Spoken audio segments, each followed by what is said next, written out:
So much magic is just a memory. You do something, they get a sense of it, it looks a certain way, and then it goes back to reality. With Flatline, the extraordinary event remains frozen in time.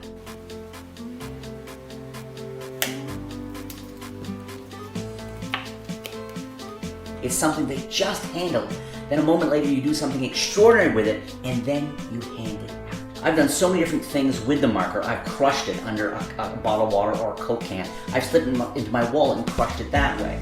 I've wrapped flash paper around it and sparked it.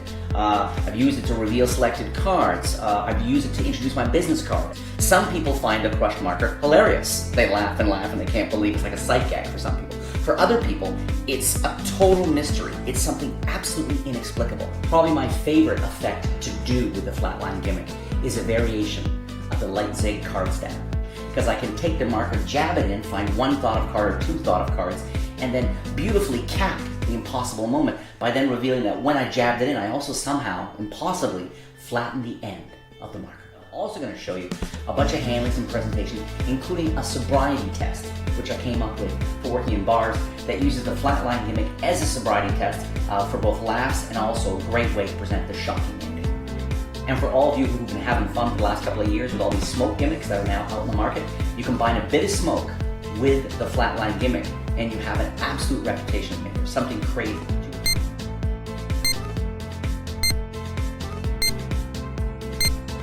And I worked for years playing around with nail writers, impression gimmicks. I mean, the whole premise of trying to get people to truly believe you've got some sort of mental relationship with them is always a challenge. But Hot Thought approaches this challenge in a very different, super down-to-earth way.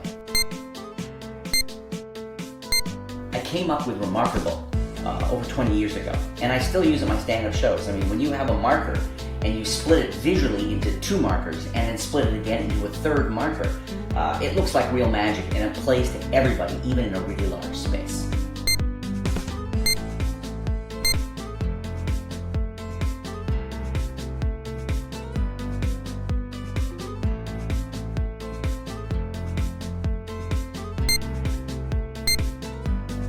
Magnetic is something I do for people when they're giving me a bit of attitude. And it happens. I mean, I'm a nice guy, but I still get attitude sometimes.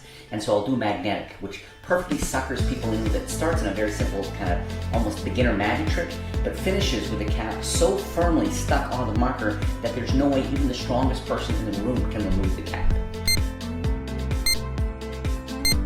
I'm also going to share with you an effect I've been keeping kind of quiet to myself for a while, involving a toothpick and a brand new principle where you can make this toothpick sort of vanish and appear wherever you want. I even use it to reveal a selected card in a really shocking and strange way.